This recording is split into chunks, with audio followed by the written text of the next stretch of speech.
Kaká, eu queria te fazer uma pergunta, não enquanto operador do direito, mas também resvala na questão política. Na mesma semana que a gente está discutindo essa questão de dosimetria, a gente teve a quase cassação do Glauber Braga e o Congresso afrontando as decisões envolvendo a Carla Zambelli. Como é que você viu isso? Você estava até fora do Brasil, né? Não, mas eu acompanhei. É de uma gravidade ímpar, né? Porque você veja bem, uma decisão da Corte Suprema, transitada em julgado, que determina a cassação de mandato, ela não tem onde ir, só cabe à Câmara acatar. O que eles fizeram foi inverter o que diz o regimento e que já tem a jurisprudência a respeito. Você, por exemplo, quando cassou o mandato do Maluf, a Câmara simplesmente cassou o mandato. Aqui, até aconteceu uma coisa engraçada agora, porque como a Câmara ousou desafiar uma decisão judicial do Supremo e simplesmente disse que não cassaria, foi uma alegria doida dos fascistas lá, da ultradireita. Um advogado do Maluf chegou a dizer que ia entrar na justiça pedindo para retornar ao mandato, é impossível, que já acabou a legislatura, mas dizendo que se não desse, ele iria pedir indenização e teria direito, que ele não só a bola, se foi cassado de forma, mandato de forma ilegal, mas não foi, não. O que a Câmara fez é porque a Câmara, infelizmente, Pedro, é chato dizer isso, mas a Câmara dos Deputados não está se dando respeito. Ela perdeu um pouco o controle. Até estou preocupado, porque eu acho que estão atacando demais. Chega um momento que fica muito extremamente um ataque frontal à Câmara. Perderam até o cuidado de atacar a Câmara, né? Muitas pessoas. Então, é um pouco isso. Sendo que é uma casa importante, né, Kaká? É a nossa democracia, né? O presidente da Câmara é o terceiro homem na linha de sucessão, a terceira pessoa na linha de sucessão. Mas não é o presidente do Senado. Imagine isso, hein? Então, e é importantíssimo para a democracia. Não existe democracia sem que nós tenhamos poderes livres e bem constituídos. Então, é muito ruim você ver isso. Quer dizer, até tem uma discussão que ela não é pacífica, porque quando você tem uma cassação eleitoral, a pessoa que tem a cassação eleitoral, ela vê que vai ser cassada eleitoralmente no TSE, e aí ela renuncia. Essa renúncia não é válida, porque seria uma forma de burlar a decisão judicial. Nós temos vários exemplos disso. O próprio Deltan Dallagnol, ele ia ser penalizado pelo CNMP, e ele abriu mão para poder não perder o cargo. Mas o judiciário disse, não, você não pode abrir mão.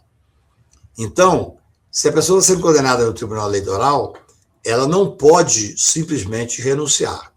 Aí tem uma dúvida, porque a Zambelli perdeu o mandato com consequência de uma condenação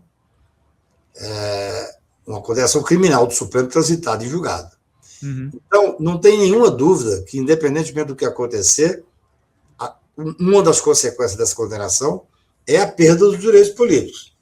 Enquanto perdurar a condenação, a Zambelli está inelegível. Hoje eu vi pessoas ligadas a ela dizendo que ela renunciou para poder voltar por cima. Não tem como voltar, pelo menos sobre esse aspecto. Ela não tem como voltar a se candidatar porque ela é inelegível. Mas há uma discussão também, que aí há dúvidas a respeito do trabalho do direito eleitoral, se teria efeito, já que ela deu drible, ela viu que ia ser, quer dizer, já transitou em julgado, ela já perdeu o mandato, aí ela fala, eu vou renunciar. Porque tem uma discussão se ela renunciando, se assume simplesmente o suplente, que já assumiu, por sinal, por ação do Hugo Mota, ou se teria efeito na contagem dos votos, porque ela teve quase 1 milhão de votos. Ela ajudou a eleger 4 deputados.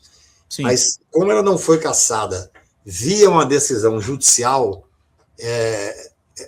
eleitoral, não é por abuso de poder econômico, nada disso, ela foi cassada por crime comum, julgada pelo Supremo. Uma coisa é certa, ela perdeu o mandato. Pode renunciar? Aí tem uma dúvida. É uma manobra meio igual ao Collor? Não, o Collor fez, na época do Collor, eles permitiram que ele renunciasse. A renúncia dele foi lida num processo de impeachment. Uhum. Foi lida em plenária, até pelo advogado dele, num processo de impeachment. Mas ele continua inelegível. Uhum. Continua inelegível. Então, essa é uma discussão muito interessante. Uma coisa que é bom, a discussão está ampliando, é a que eu li agora, há pouco eu estava estudando aqui outros assuntos, que parece que agora o Hugo Malta disse que vai decidir ainda nesse mandato, nessa legislatura, sobre a situação do Eduardo Bolsonaro e do Ramagem. Porque o Ramagem saiu hoje, uma determinação do Supremo Tribunal, para que se abra o processo de extradição. Você imagina, você tem um deputado condenado, com trânsito em julgado, que deveria estar cumprindo prisão. Ele simplesmente é algo inacreditável. Ele simplesmente fugiu do país e ainda está afrontando a justiça brasileira lá de fora. Sim. Então, votando, vida normal, achando que está licenciado. Eu estou vendo o Fernando Ortega, que é meu amigo querido, para que eu mando um abraço, colocando, ele fez a soma, daria 8 deputados, mas essa que é a questão, Fernando. Tem uma dúvida, se sendo uma cassação no poder criminal, processo criminal, se tem esse efeito. Depois que eu falei isso num outro programa que eu estava participando, eu recebi o telefonema de um ministro do Tribunal Superior Eleitoral e falou: Cacai, não temos ainda definido, mas há uma dúvida, porque se fosse cassação via Tribunal Eleitoral, por poder econômico, repito, ou qualquer questão eleitoral, sem sombra de dúvidas, o coeficiente eleitoral mudaria e teria efeito só na Carla Zambellas, que 4 deputados. Mas sendo num processo criminal comum no Supremo Tribunal Federal, pode ser que a consequência seja assumir tão somente, que já é grave, ela perde o mandato, perde o direito político, enquanto perdurar a condenação, mas dá uma brecha tão somente para assumir o suplente. Fala, galera da Folha TV, não se esquece de se inscrever aqui no nosso canal para assistir programas como Folha Notícias Manhã, Folha Notícias Noite, o nosso Folha Entrevista e o nosso Barzinho das Meninas. Muitas coisas bacanas a gente acompanha por aqui e a gente precisa muito, muito do apoio de vocês para nosso trabalho jornalístico, investigativo, de curadoria de conteúdo, com vocês ajudando no nosso Pix, folhademocrata@gmail.com, ou mandando superchats, valeu demais, e os recursos financeiros, tornando-se membro do nosso canal, no nosso curso de jornalismo básico, para você ficar muito bem informado a respeito de tudo. Queridos e queridas, muito obrigado pela presença de todos vocês. Vida longa e próspera. Cuidem-se, cuidem dos seus, e não esquece de se inscrever aqui na Folha TV. Até mais!